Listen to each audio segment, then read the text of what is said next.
Social media వాలంటీర్గా చేస్తున్నాను. మంచి పుస్తకం అనేది తెలుగులో పిల్లల పుస్తకాలు ప్రచురించే ఒక సంస్థ. ఇది 20 ఏళ్ల క్రితం మొదలుపెట్టారు 2 ఉద్దేశాలతో.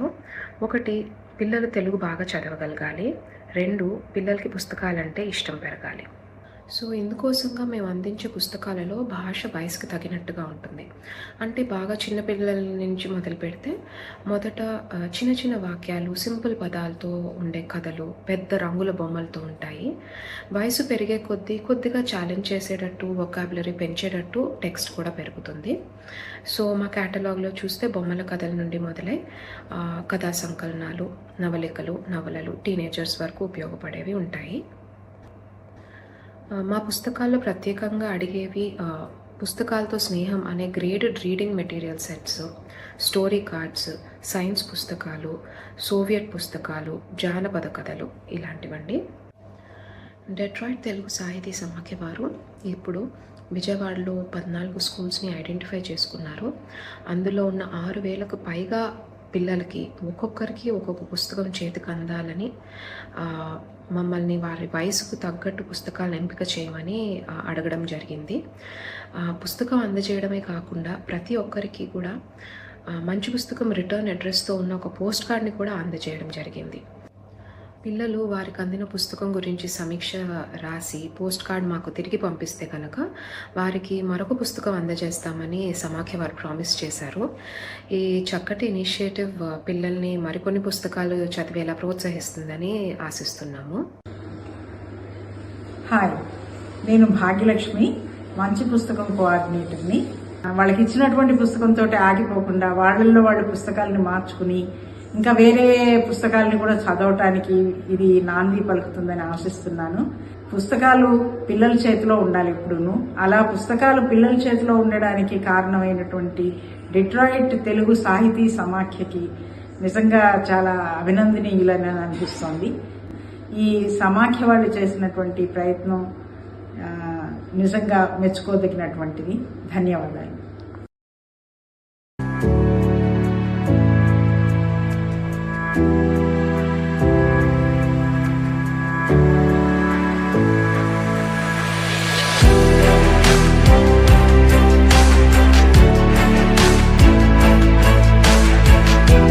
వారం రోజులు దాటుతున్న విజయవాడ నగరాన్ని వరద ముంపు మాత్రం ఇంకా వీడలేదు.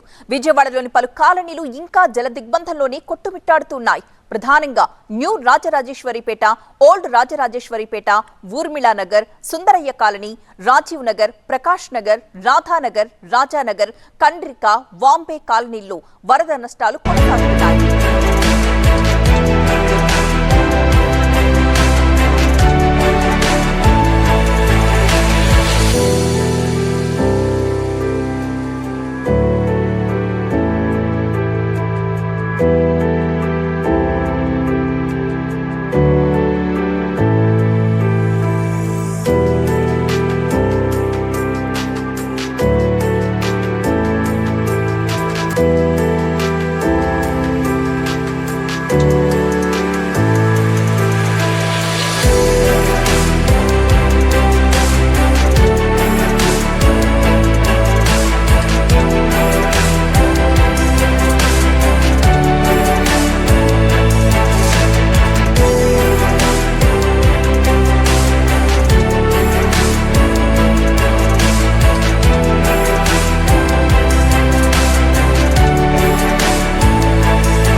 డెట్రాయిట్ తెలుగు లిటరేచర్కి సంబంధించి అమెరికాలో మన తెలుగు భాషా ప్రచారాన్ని కొనసాగిస్తున్నారు. మనం అందరం కూడా మన మాతృభాషని పరదేశంలో కూడా అంత బాగా ప్రోత్సహిస్తున్నటువంటి డెట్రాయిట్ సంస్థ వారికి, ఆర్గనైజేషన్ వారికి మనందరం కరతాళ ధ్వనులతో ఒకసారి అభినందనలు తెలియజేస్తాం. నిజంగా it's a great thing. First నాకు అర్థం కాలేదు, మనకి ఈ ప్రోగ్రామ్ని ఇక్కడికి తీసుకురావడానికి కారణం, ఇప్పుడు ఇక్కడ ఈ కుర్చీలో కూర్చున్నారు చూసారా, రామారావు గారు. వారు రిటైర్డ్ హెడ్ మాస్టర్. మరి రామారావు గారు మన మొత్తం 7 పాఠశాలను గుర్తించడం జరిగింది. వరదల్లో బాగా దెబ్బతిన్నారు. దాంట్లో చాలా మంది బుక్స్ పోయాయి, రికార్డ్స్ పోయాయి, ఇవన్నీ పోయాయి కదా. కాబట్టి వాటిని కాంపెన్సేట్ చేసే నిమిత్తం, తర్వాత ముఖ్యంగా ఏంటంటే మీ అందరికీ కూడా క్లాస్ వారీగా ఏ స్థాయి వాళ్ళకి ఏ పుస్తకాలు అర్థమవుతాయి. ఇప్పుడు 6వ తరగతి వాళ్ళకి బాగా హై స్టాండర్డ్స్లో ఉన్నటువంటి బుక్స్ ఇస్తే వాళ్ళు చదవలేరు, ఇంట్రెస్ట్ కూడా చూపరు. అంటే ఎంత ఆలోచిస్తున్నారో చూడండి. వాళ్ళు క్లాస్ వారీగా కూడా డివిజన్ చేస్తారు. 6వ తరగతి వాళ్ళకి ఏ స్టోరీ బుక్స్ అయితే వాళ్ళు బాగా మోటివేట్ చేస్తాయి, అదేవిధంగా 7, 8, 9, 10 తరగతుల వాళ్ళకి ఏ స్టాండర్డ్స్లో అయితే వాళ్ళకి తగినటువంటి ఆ ఏజ్ని కూడా దృష్టిలో పెట్టుకొని డిజైన్ చేస్తారు. అంటే మీకు సర్వీస్ చేయడం ఏదో ఒక ఆర్గనైజేషన్ తరఫున సర్వీస్ చేస్తాం అనేది మాత్రమే కాకుండా ఇంత లోతుగా ఆలోచించి సర్వీస్ చేస్తున్నారు. మరి వారి కుమారులు శ్రీనివాస్ గారు, వారు అక్కడ యాక్చువల్గా డెట్రాయిట్లో ఈ కార్యక్రమాన్ని మనకు చేస్తున్నారు. దానికి సంబంధించి శ్రీనివాస్ గారు పిన్నమనేని, ఒకసారి అందరూ కర్తవ్యంగా ఉంటుంది. విద్యాభ్యాసం ఇక్కడే జరిగిందండి. ఎక్కడ చదువుతున్నారు సార్? మరి మాంటిసోరీ కాలేజీలో ఇక్కడ చదువుకొని డెట్రాయిట్లో మరి తెలుగు భాషకు ఎంతో సర్వీస్ ఇస్తున్నారు. రామకృష్ణ గారు ఈ తెలుగు సాహితీ సేవలో వారు కూడా వీరితో పాటు పాలు పంచుకొని ఈ రోజున మరి బుక్స్, మీ అందరికీ కూడా బిస్కెట్స్ ఇవన్నీ కూడా స్పాన్సర్ చేస్తారు. బుక్స్ గుర్తుపెట్టుకోండి, పుస్తకం తీసుకొని చదివి దాంట్లో వారు ఏం చెప్పారంటే ఎక్కువగా ఫోన్లోనూ వెర్బల్గా చెప్తున్నారు. అలా కాకుండా మీరు ఆ పుస్తకాన్ని చదివి మీరు ఏం అర్థం చేసుకున్నారు. ఎందుకంటే అక్కడ భాష సాహిత్యం ఒకటే ఉన్నా కూడా మనం పర్సీవ్ చేసుకునే విధానాన్ని బట్టి ఉంటుంది. ఒక్కొక్కళ్ళకి ఒక్కొక్క రకంగా బ్రెయిన్కి వెళ్తుంది. ఎన్ని బ్రెయిన్స్ వారు ఇచ్చినటువంటి సాహితీ పుస్తకాలతోటి ఏ విధంగా స్పందించాయో మీ స్పందనని తెలుసుకోవాలనుకుంటున్నారు. దానికి ఫోన్లోనో లేకపోతే ఇంకొక రకంగానో కాకుండా ఒక్కొక్క పుస్తకంలో పోస్ట్ కార్డ్ కూడా ఉంది. ఐ రిక్వెస్ట్ శ్రీనివాస్ గారు to give his valuable message regarding Telugu. Good morning everybody. Already bore అయిపోయారా? అందరికీ ధన్యవాదాలు. మొదట మీ హెడ్ మాస్టర్ గారు దుర్గారావు గారు ఆయన చక్కగా చెప్పారు. మీ అందరికీ ఆయన చెప్పింది ఎంతవరకు గుర్తుందో తెలియదు, కానీ మీ అందరికీ ఒక కథల పుస్తకం, మీ ప్రతి మనిషికి ఒక్కొక్క పుస్తకం ఇస్తున్నాము. ఎందుకు ఇస్తున్నాము అంటే అందరూ మేము సినిమా చూసి చెప్తున్నారు బాగుంది అని, కానీ ఎవరు రాయట్లేదు సినిమా గురించి.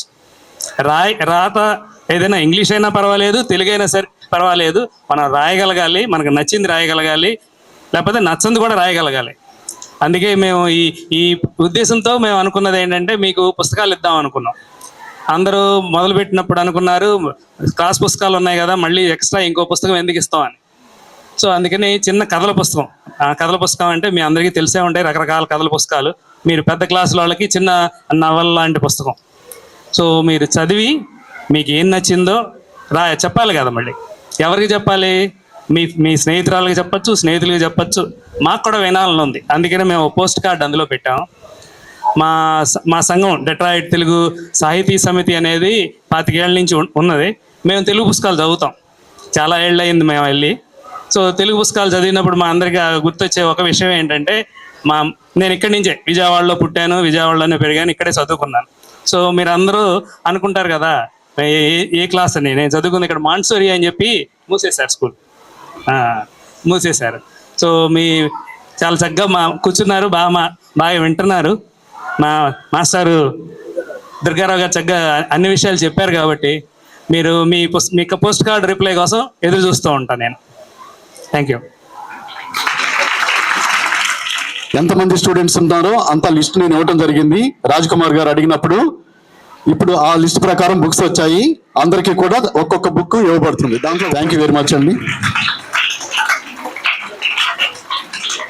సుదీప్తి గారి చేతుల మీదుగా ఉమా గారికి 8th క్లాస్ స్టోరీ బుక్స్ అందజేయబడుతున్నాయి. 9th క్లాస్ బుక్స్ గంగారికి శ్రీనివాస్ గారు అందజేస్తున్నారు. సావిత్రి గారు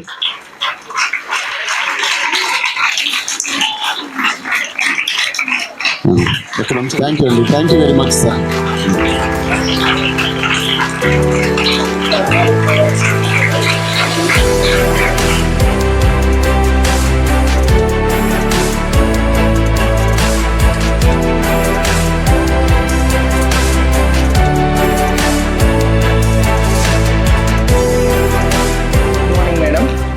మనకి ఈ ప్రోగ్రామ్ ఎప్పటి నుంచో ఫాలో అప్ చేస్తూ వస్తున్నారు రాజ్ కుమార్ సార్. సార్ వచ్చేసి పిన్నమనేని రామారావు గారు అండి. మనకి కర్ణాటక రామ్మోహన్ రావు స్కూల్ ఏరియాలో ఉంటారు. ఆల్రెడీ సార్ అక్కడ వర్క్ చేస్తున్నారు. వర్క్ చేసి రిటైర్ అయ్యారు. ఆ స్కూల్కి సంబంధించి ఎప్పుడు ఏది కావాలన్నా కూడా మన అప్పారావు గారు, రాజ్ కుమార్ సారు ముందుగా పిన్నమనేని రామారావు గారి దగ్గరికి వెళ్ళడం జరుగుతుంది. చాలా సందర్భాల్లో నేను కూడా 4-5 సార్లు సార్ వాళ్ళ ఇంటికి వెళ్ళి మాట్లాడడం కూడా జరిగింది. అయితే ఇప్పుడు మనది ఆల్రెడీ సెప్టెంబర్లో ఫ్లడ్ ఎఫెక్టెడ్ ఏరియా ఈ సింగనగర్ జోన్ మొత్తం ఉన్న 7 స్కూల్స్లో వీళ్ళకి డెట్రాయిట్ తెలుగు లిటరసీ కప్ అంటే సార్ వాళ్ళ కుమారుడు శ్రీనివాస్ గారు ఈ ఏరియా పెట్టారు డెట్రాయిట్ తెలుగు లిటరసీ కప్. దాని తరపున మన పిల్లలందరికీ కూడా కథల పుస్తకాలు పంపిణీ చేయడం జరుగుతుంది. ఈ ఏరియాలో ఉన్న స్కూల్స్ అన్నిటికీ చేస్తున్నారు. ముందుగా కండక్ట్ నుంచి స్టార్ట్ చేశారు. మన స్కూల్లో ప్రతి ఒక్క పిల్లవాడికి అంటే తెలుగు భాష ఇప్పుడు ఇంగ్లీష్ మాధ్యమం వచ్చిన దగ్గర నుంచి తెలుగులో పిల్లలు చాలా వెనకబడుతున్నారు అనే ఉద్దేశంతో వాళ్ళు ఆ తెలుగును మర్చిపోకూడదు అనే ఉద్దేశంతో వాళ్ళకి చిన్న కథల పుస్తకం అనేది వాళ్ళ తరపున డెట్రాయిట్ తెలుగు లిటరసీ క్లబ్ తరపున మన శ్రీనివాస్ గారు ప్రతి ఒక్క పిల్లవాడికి బుక్స్ పంపిణీ చేయడం అనేది జరుగుతుంది. సో దానిలో ఒక చిన్న వాళ్ళతో మనం చదివించి తెలుగుని కొంచెం పెంపొందించేటట్టుగా మనం కూడా మోటివేట్ చేయాలని చెప్పి వాళ్ళ యొక్క ఉద్దేశం మెయిన్. సో ఈరోజు మనకి సార్ వాళ్ళ నాన్నగారును శ్రీనివాస్ గారు రావడం జరిగింది. తర్వాత పిల్లలు ఈ కథల పుస్తకం చదివిన తర్వాత వాళ్ళల్లో అంటే వచ్చిన మార్పు కానీ లేదంటే దీనివల్ల ఎంత ఉపయోగం అనేది వాళ్ళకి అర్థమైంది అనేది ఈ చిన్న పోస్ట్ కార్డ్ ద్వారా వాళ్ళకి డెట్రాయిట్ తెలుగు సాహితీ సమితి వారికి ఈ పోస్ట్ కార్డ్ ద్వారా కూడా 3, 4, 5 తరగతి పిల్లలతో రాసి ఈ పోస్ట్ చేస్తే కనుక వాళ్ళకి అందజేయడం అనేది జరుగుతుంది. దీనివల్ల ఏంటి అంటే ఈ బుక్స్ యొక్క పంపిణీ అనేది పిల్లలకి ఎంతవరకు ఉపయోగపడింది అనేది కూడా వాళ్ళకు ఒక అసెస్మెంట్ కోసం చేయడం జరుగుతుంది. కాబట్టి ప్రతి ఒక్క టీచర్ అనేది కొంచెం పిల్లల్ని ప్రోత్సహించి బుక్స్ని చదివించవలసిందిగా మన ఇన్ఛార్జ్ మేడం దీక్ష గారి తరపున నేను మీతో ఈ యొక్క సందేశాన్ని ఇవ్వడం జరిగింది. సార్ శ్రీనివాస్ గారిని కూడా ఒక 2 నిమిషాలు మాట్లాడవలసిందిగా కోరుచున్నాను. పేరు శ్రీనివాస్ అండి. మాది డెట్రాయిట్ తెలుగు సాహితీ సమితి అనేది 25 ఏళ్ళ నుంచి మేమున్న ప్రాంతంలో ఉంది. నేను విజయవాడ నుంచే. సో మొన్న బుడమేరు సమయంలో మునిగిపోయినప్పుడు అందరూ రకరకాలుగా సహాయాలు చేస్తున్నారు. మా ప్రాంతంలో కూడా అడిగితే మేము అన్నారు గవర్నమెంట్ ఇచ్చే సహాయం ఉంది కానీ చాలా చోట్ల తెలుగు పుస్తకాలు లైబ్రరీలు మునిగిపోయినాయి, పిల్లలు చాలా పోయినాయి అని చెప్పారు. సో మేము అడిగినప్పుడు మరి ఏంటి ఈజీగా సహాయం ఎలా చేయొచ్చు అంటే మన రాజ్ కుమార్ గారితో మాట్లాడితే అన్నారు ఒక్కొక్క పిల్లవాడికి కనుక ఒక పుస్తకం ఇస్తే కనుక వాళ్ళు ఏమనుకుంటే అది రాయనివ్వండి, రాయడం అనేది పెరుగుతుంది, మాట్లాడడం పెరుగుతుంది కానీ రాయడం పెద్దగా రావట్లేదు. సో దానికోసం మీరు ఏమన్నా కృషి చేయగలిగితే చేద్దాము అంటే నేను మా సంఘ సభ్యులతో అడిగితే కనుక వాళ్ళందరూ అన్నారు ఎన్ని స్కూళ్ళు ఉన్నాయి అని అడిగారు. మొత్తం 7 స్కూళ్ళు అని గుర్తించాము మేము, హై స్కూల్స్ ఎలిమెంటరీ స్కూల్స్ కలిపి 7 అన్ని స్కూళ్ళల్లోనూ గుర్తించి మొత్తం పిల్లలందరి లిస్టు తీసుకొని మేము ప్రచురణలు పిల్లల ప్రచురణలు చాలా తక్కువ. లాస్ట్ 10 ఏళ్లలో చాలా మూసేశారు. తర్వాత మాకు అర్థమైంది 2 రకాలుగా ఆ పుస్తకాలు కూడా ప్రచురణ పెరగాలని ఒక కోరిక, రెండవది పిల్లల్లో రాయగలగటం, ఏమి మాట్లాడుతున్నామో అది రాయాలి. అది ఏ భాష అయినా పర్వాలేదు, ఇంగ్లీష్ అయినా తెలుగు అయినా సరే. తెలుగు అయితే ఇంకా తొందరగా రాయగలుగుతారనే నమ్మకంతో మేము ఈ పుస్తకాలు డిస్ట్రిబ్యూట్ చేద్దామని అనుకున్నాం. దానికి మీ సహాయ సహకారాలు కావాలి. ఎందుకంటే మీరు చేయగలిగితేనే మీరే కదా దగ్గరగా ఉండేది. అందుకని మేము పుస్తకాలు మీకు ఇచ్చి రెండోది మా నాన్నగారు అమ్మగారు ఇద్దరు స్కూల్లో టీచర్లే, ఇద్దరు హెచ్ఎంలే, విజయవాడే. సో మా అమ్మగారు ఏమో మాన్సూరిలో హెచ్ఎంగా రిటైర్ అయ్యారు. సో ఆ దృష్టితో కూడా మేము అక్కడ నేర్చుకుంది ఎంతో కొంత మళ్ళీ ఇవ్వాలనే ఉద్దేశంతో కూడా మేము కూడా ఈ పుస్తకాలు పంపిణీ గురించి ఆలోచించాం. సో మీ సహాయ సహకారాలు అందుతాయని మేము ప్రతి పుస్తకంలోనూ చిన్న ఉత్తరం మాస్టర్ చెప్పినట్టు పెట్టారు. మీరు ఎంత వీలైనంతగా అండి. మా ఉద్దేశం ఏంటంటే పబ్లిషర్లకు కూడా కావాలి ఏం చదువుతున్నారు పిల్లలు, వాళ్ళ ఉద్దేశం ఏంటనేది. మా ఉద్దేశం ఏంటంటే పిల్లలు మూడు వాక్యాలు రాయగలిగితే చాలు. వాళ్ళు తప్పుల గురించి మాకు ఇబ్బంది లేదు. వాళ్ళు ఏం రాయగలిగిన బొమ్మ వేసినా పర్లేదు. మేము ఫస్ట్ గ్రేడ్ దానికి కూడా పెట్టాం. అందరూ అన్నప్పుడు 1-2 తరగతిలో ఎందుకు పెట్టలేదన్నారు. సో మేము వాటికి కూడా ఉత్తరాలు పెట్టాము. వాళ్ళు బొమ్మలు వేసినా పర్వాలేదు, ఏం వేసినా పర్వాలేదు. సో అందుకని మా ఉద్దేశం ఊరికే చెప్దామని ఉద్దేశం. దాని పెద్దాన్ని ఒక పేజ్ కూడా ప్రింట్ చేసాము. ఏమి ఎలా చేయొచ్చు అనే దాన్ని ఎలా ప్రింట్ చేస్తారు అనేది. ధన్యవాదాలండి. సో మా సభ్యులు ఒక ఆయన ఈ జబ్బులు ఎందుకు వస్తాయి అని రాశారు. ఆయన బయోకెమిస్ట్రీ ప్రొఫెసరు. ఆయన ఉద్దేశం ఏంటంటే మనం చదివే సైన్స్ తెలుగుకి దగ్గరగా లేదనే ఉద్దేశంతో ఆయన సొంతంగా రాసిన పుస్తకం ఇది. సో మా అందరికీ నచ్చింది. మీరు కూడా చదివి ఎంజాయ్ చేస్తారా అని చెప్పి టీచర్లకు ఒక 6 పుస్తకాలు పెట్టాము ఇక్కడ. మీలో అంటే ఎవరికి ఇంట్రెస్ట్ ఉంటే చదువుతారనే ఉద్దేశంతో.